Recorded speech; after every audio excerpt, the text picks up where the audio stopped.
Capítulo 3. Eram 5 horas da manhã e o cortiço acordava, abrindo, não os olhos, mas a sua infinidade de portas e janelas alinhadas. Um acordar alegre e farto de quem dormiu de uma sentada 7 horas de chumbo. Como que se sentiam ainda na indolência de neblina as derradeiras notas da última guitarra da noite antecedente, dissolvendo-se à luz loura e tenra da aurora, que nem um suspiro de saudade perdido em terra alheia. A roupa lavada, que ficará de véspera nos coradouros, umedecia o ar e punha-lhe um farto acre de sabão ordinário. As pedras do chão, esbranquiçadas no lugar da lavagem e em alguns pontos azuladas pelo anil, mostravam uma palidez grisalha e triste, feita de acumulações de espumas secas. Entretanto, das portas surgiam cabeças congestionadas de sono, ouviam-se amplos bocejos, fortes como o marulhar das ondas, pigarreava-se grosso por toda a parte, começavam as xícaras a tilintar, o cheiro quente do café aquecia, suplantando todos os outros. Trocavam-se de janela para janela as primeiras palavras, os bons dias, reatavam-se conversas interrompidas à noite, a pequenada cá fora traquinava já, e lá dentro das casas vinham choros abafados de crianças que ainda não andam.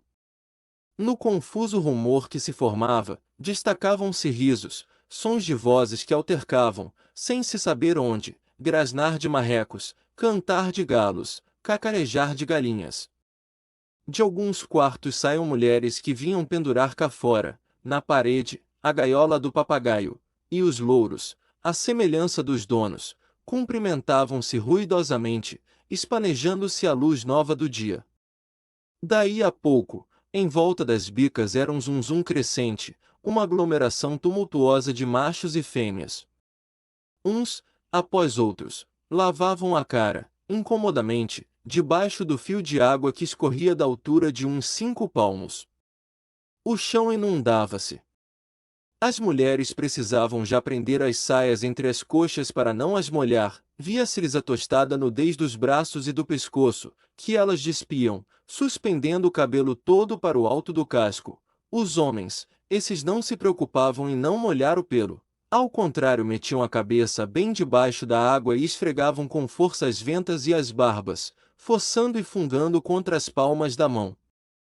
As portas das latrinas não descansavam, era um abrir e fechar de cada instante, um entrar e sair sem tréguas. Não se demoravam lá dentro e vinham ainda amarrando as calças ou as saias, as crianças não se davam ao trabalho de lá ir, despachavam-se ali mesmo, no capinzal dos fundos, por detrás da estalagem ou no recanto das hortas. O rumor crescia, condensando-se, o zum-zum de todos os dias acentuava-se, já se não destacavam vozes dispersas, mas um só ruído compacto que enchia todo o cortiço. Começavam a fazer compras na venda, ensarilhavam-se discussões e resingas, ouviam-se gargalhadas e pragas, já se não falava, gritava-se. Sentia-se naquela fermentação sanguínea, naquela gula viçosa de plantas rasteiras que mergulham os pés vigorosos na lama preta e nutriente da vida, o prazer animal de existir, a triunfante satisfação de respirar sobre a terra. Da porta da venda que dava para o cortiço iam e vinham como formigas, fazendo compras. 2 janelas do Miranda abriram-se. Apareceu numa Isaura, que se dispunha a começar a limpeza da casa. Nha Dunga! Gritou ela para baixo, a sacudir um pano de mesa. Se você tem cuscuz de milho hoje, bata na porta, ouviu? A Leonor surgiu logo também, enfiando curiosa a carapinha por entre o pescoço e o ombro da mulata. O padeiro entrou na estalagem, com a sua grande cesta à cabeça e o seu banco de pau fechado debaixo do braço, e foi estacionar em meio do pátio, à espera dos fregueses, pousando a canastra sobre o cavalete que ele armou prontamente. Em breve estava cercado por uma nuvem de gente. As crianças adulavam-no, e, à proporção que cada mulher ou cada homem recebia o pão, disparava para casa com este abraçado contra o peito. Uma vaca, seguida por um bezerro amordaçado, ia, tilintando tristemente o seu chocalho, de porta em porta, guiada por um homem carregado de vasilhame de folha. O zum-zum chegava ao seu apogeu. A fábrica de massas italianas, ali mesmo da vizinhança, começou a trabalhar, engrossando o barulho com o seu arfar monótono de máquina a vapor. As corridas até a venda reproduziam-se, transformando-se num verminar constante de formigueiro assanhado. Agora, no lugar das bicas apinhavam-se latas de todos os feitios, sobressaindo as de querosene com um braço de madeira em cima, sentia-se o trapejar da água caindo na folha. Algumas lavadeiras enchiam já as suas tinas, outras estendiam nos coradouros a roupa que ficará de molho. Principiava o trabalho. Rompiam das gargantas os fados portugueses e as modinhas brasileiras. Um carroção de lixo entrou com um grande barulho de rodas na pedra, seguido de uma algazarra medonha algaraviada pelo carroceiro contra o burro. E, durante muito tempo, fez-se um vai-vem de mercadores. Apareceram os tabuleiros de carne fresca e outros de tripas e fatos de boi, só não vinham hortaliças, porque havia muitas hortas no cortiço.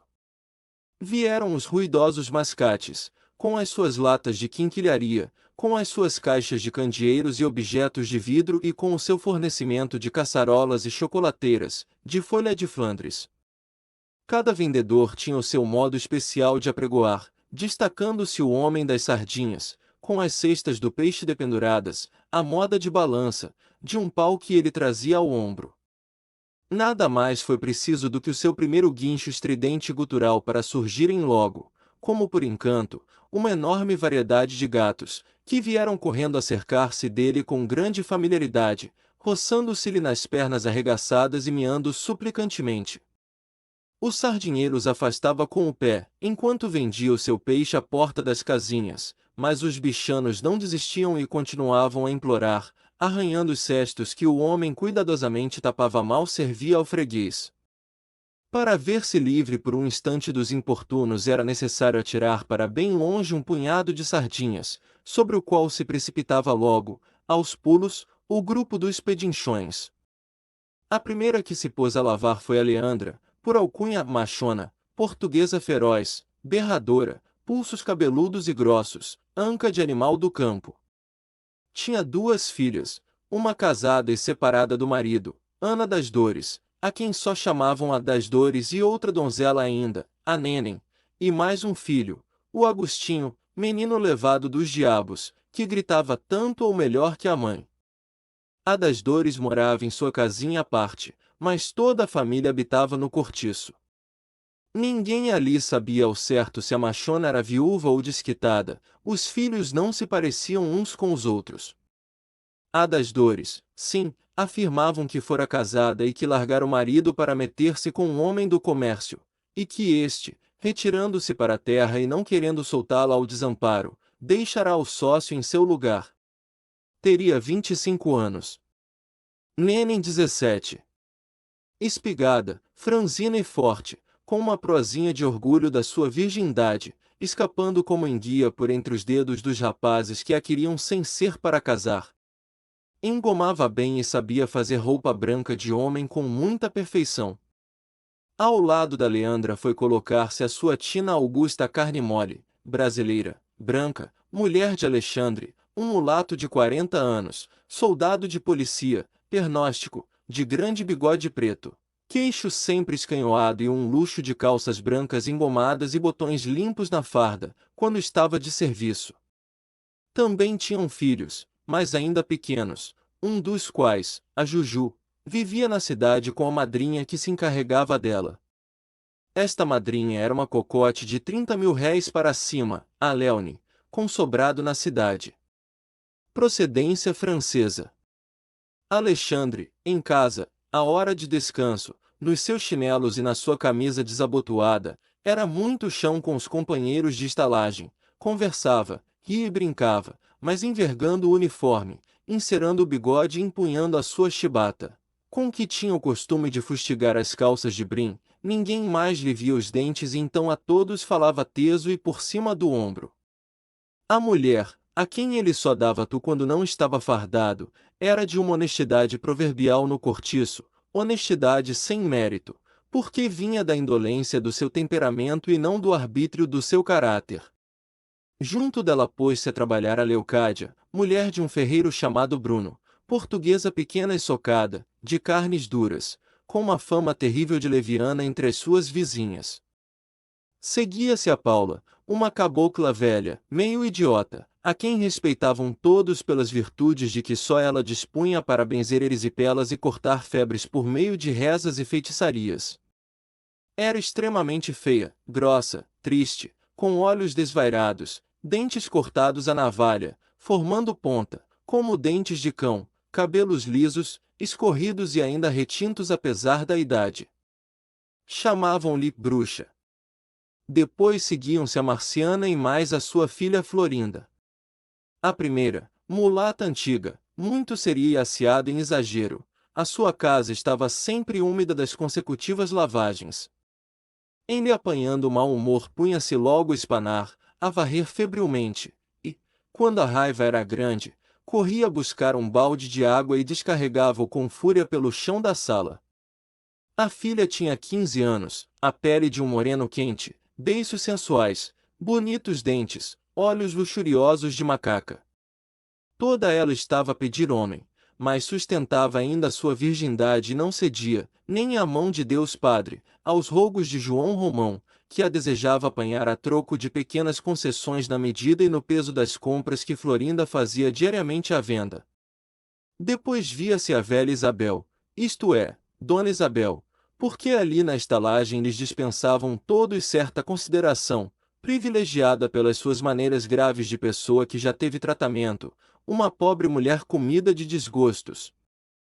Fora casada com o dono de uma casa de chapéus, que quebrou e suicidou-se, deixando-lhe uma filha muito doentinha e fraca, a quem Isabel sacrificou tudo para educar, dando-lhe mestre até de francês. Tinha uma cara macilenta de velha portuguesa devota, que já foi gorda, bochechas moles de pelancas rechupadas, que lhe pendiam dos cantos da boca como saquinhos vazios, fios negros no queixo, olhos castanhos, sempre chorosos engolidos pelas pálpebras. Puxava em bandos sobre as fontes o escasso cabelo grisalho untado de óleo de amêndoas doces. Quando sai à rua punha um eterno vestido de seda preta, achamalotada, cuja saia não fazia rugas, e um chale encarnado que lhe dava todo o corpo um feitio piramidal. Da sua passada grandeza só lhe ficará uma caixa de rapé de ouro, na qual a inconsolável senhora pitadeava agora, suspirando a cada pitada. A filha era a flor do cortiço. Chamavam-lhe Pombinha. Bonita, posto que enfermiça e nervosa ao último ponto, loura, muito pálida, com os modos de menina de boa família. A mãe não lhe permitia lavar, nem engomar, mesmo porque o médico a proibira expressamente. Tinha o seu noivo, o João da Costa, moço do comércio, estimado do patrão e dos colegas, com muito futuro, e que a adorava e conhecia desde pequenita, mas Dona Isabel não queria que o casamento se fizesse já. É que Pombinha, orçando aliás pelos 18 anos, não tinha ainda pago à natureza o cruento tributo da puberdade, apesar do zelo da velha e dos sacrifícios que esta fazia para cumprir à risca as prescrições do médico e não faltar à filha o menor desvelo. No entanto, coitadas! Daquele casamento dependia a felicidade de ambas, porque o Costa, bem empregado como se achava em casa de um tio seu, de quem mais tarde havia de ser sócio, tencionava, logo que mudasse de estado, restituí-las ao seu primitivo círculo social. A pobre velha desesperava-se com o fato e pedia a Deus, todas as noites, antes de dormir, que as protegesse e conferisse à filha uma graça tão simples que ele fazia, sem distinção de merecimento, a quantas raparigas havia pelo mundo, mas, a despeito de tamanho empenho, por coisa nenhuma desta vida consentiria que a sua pequena casasse antes de ser mulher, como dizia ela. E que deixassem lá falar o doutor, entendia que não era decente, nem tinha jeito, dar homem a uma moça que ainda não fora visitada pelas regras. Não. Antes vê-la solteira toda a vida e ficarem ambas curtindo para sempre aquele inferno da estalagem. Lá no cortiço estavam todos a par desta história, não era segredo para ninguém. E não se passava um dia que não interrogassem 2 e 3 vezes a velha com estas frases: então, Já veio? Por que não tenta os banhos de mar? Por que não chama outro médico? Eu, se fosse a senhora, casava-os assim mesmo. A velha respondia dizendo que a felicidade não se fizera para ela. E suspirava resignada.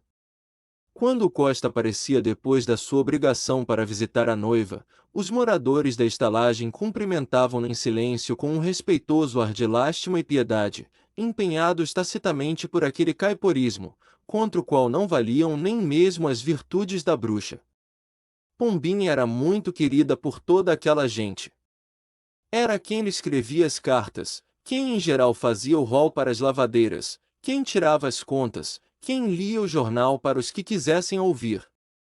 Prezavam-na com muito respeito e davam-lhe presentes, o que lhe permitia certo luxo relativo.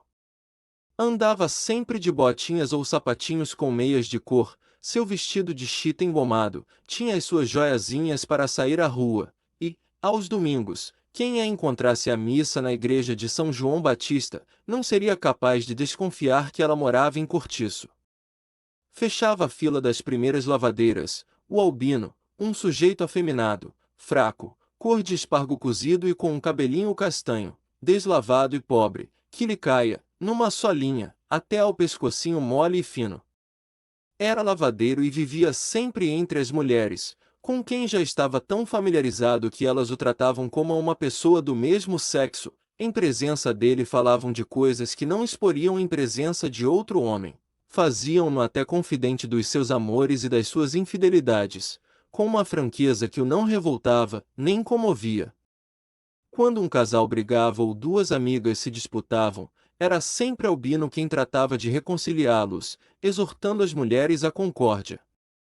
Dantes encarregava-se de cobrar o rol das colegas, por amabilidade, mas uma vez, indo a uma república de estudantes, deram-lhe lá, ninguém sabia por quê, uma dúzia de bolos, e o pobre diabo jurou então, entre lágrimas e soluços, que nunca mais se incumbiria de receber os róis. E daí em diante, com efeito, não arredava os pezinhos do cortiço, a não ser nos dias de carnaval, em que ia, vestido de dançarina, passear à tarde pelas ruas e à noite dançar nos bailes dos teatros. Tinha verdadeira paixão por esse divertimento, ajuntava dinheiro durante o ano para gastar todo com a mascarada. E ninguém o encontrava, domingo ou dia de semana, lavando ou descansando, que não estivesse com a sua calça branca engomada, a sua camisa limpa, um lenço ao pescoço, e, amarrado à cinta, um avental que lhe caia sobre as pernas como uma saia. Não fumava, não bebia espíritos e trazia sempre as mãos geladas e úmidas. Naquela manhã levantara-se ainda um pouco mais lânguido que do costume, porque passará mal a noite. A velha Isabel, que lhe ficava ao lado esquerdo, ouvindo-o suspirar com insistência, perguntou-lhe o que tinha. Ah! Muita moleza de corpo e uma pontada do vazio que o não deixava. A velha receitou diversos remédios, e ficaram os dois, no meio de toda aquela vida, a falar tristemente sobre moléstias. E, enquanto, no resto da fileira, a machona, a Augusta, a Leocádia, a bruxa, a Marciana e sua filha conversavam de tina a tina, berrando e quase sem se ouvirem, a voz um tanto cansada já pelo serviço, defronte delas, separado pelos jiraus. Formava-se um novo renque de lavadeiras, que acudiam de fora, carregadas de trouxas, e iam ruidosamente tomando lagar ao lado umas das outras, entre uma agitação sem tréguas, onde se não distinguia o que era galhofa e o que era briga. Uma a uma ocupavam-se todas as tinas. E de todos os casulos do cortiço saiam homens para as suas obrigações. Por uma porta que havia ao fundo da estalagem desapareciam os trabalhadores da pedreira, donde vinha agora o retinir dos alviões e das picaretas. O Miranda, de calças de brim, chapéu alto e sobrecasaca preta, passou lá fora, em caminho para o armazém, acompanhado pelo Henrique que ia para as aulas. O Alexandre, que estivera de serviço essa madrugada, entrou solene, atravessou o pátio, sem falar a ninguém, nem mesmo à mulher, e recolheu-se à casa, para dormir. Um grupo de mascates, o Delporto, o Pompeu, O Francesco e o André, armado cada qual com a sua grande caixa de bugigangas, saiu para a peregrinação de todos os dias, altercando e praguejando em italiano. Um rapazito de paletó entrou da rua e foi perguntar à machona pela Nha Rita. A Rita Baiana? Sei cá. Faz amanhã 8 dias que ela arribou. A Leocádia explicou logo que a mulata estava com certeza de pândega com o Firmo. Que Firmo? Interrogou Augusta. Aquele cabravasco que se metia às vezes aí com ela. Diz que é torneiro. Ela mudou-se? Perguntou o pequeno. Não, disse a machona, o quarto está fechado, mas a mulata tem coisas lá. Você o que queria? Vinha buscar uma roupa que está com ela. Não sei, filho, pergunta na venda ao João Romão, que talvez te possa dizer alguma coisa. Ali? Sim, pequeno, naquela porta, onde a preta do tabuleiro está vendendo. Ó diabo! Olha que pisas a boneca de anil. Já se viu que sorte? Parece que não vê onde pisa este raio de criança. E, notando que o filho, o Agostinho, se aproximava para tomar o lugar do outro que já se ia, sai daí, tu também, peste. Já principias na reinação de todos os dias? Vem para cá, que levas. Mas, é verdade, que fazes tu que não vais regar a horta do comendador? Ele disse ontem que eu agora fosse à tarde, que era melhor. Ah! E amanhã, não te esqueças, recebe os 2.000 réis, que é fim do mês. Olha! Vai lá dentro e diz a Nenen que te entregue a roupa que veio ontem à noite. O pequeno afastou-se de carreira, e ela lhe gritou na pista, e que não ponha o refogado no fogo sem eu ter lá ido. Uma conversa cerrada travara-se no resto da fila de lavadeiras a respeito da Rita Baiana. É doida mesmo! Censurava Augusta. Meter-se na pândega sem dar conta da roupa que lhe entregaram. Assim há de ficar sem um freguês, aquela não endireita mais. Cada vez fica até mais assanhada. Parece que tem fogo no rabo. Pode haver o serviço que houver, aparecendo pagode, vai tudo pro lado. Olha o que saiu o ano passado com a festa da Penha, então agora, com este mulato, o Firmo, é uma pouca vergonha. Este é rio dia, pois você não viu? Levaram aí numa bebedeira, a dançar e cantar a viola, que nem sei o que parecia. Deus te livre! Para tudo há horas e há dias, para Rita todos os dias são dias santos. A questão é aparecer quem puxe por ela. Ainda assim não e má criatura. Tirante o defeito da vadiagem, bom coração tem ela, até demais, que não guarda um vintém pro dia de amanhã. Parece que o dinheiro lhe faz comichão no corpo. Depois é que são elas. O João Romão já lhe não fia. Pois olhe que a Rita lhe tem enchido bem as mãos, quando ela tem dinheiro é porque o gasta mesmo. E as lavadeiras não se calavam, sempre a esfregar, e a bater, e a torcer camisas e ceroulas, esfogueadas já pelo exercício. Ao passo que, em torno da sua tagarelice, o cortiço se embandeirava todo de roupa molhada, de onde o sol tirava cintilações de prata. Estavam em dezembro e o dia era ardente. A grama dos coradouros tinha reflexos esmeraldinos, as paredes que davam frente ao nascente, caiadinhas de novo, reverberavam iluminadas, ofuscando a vista.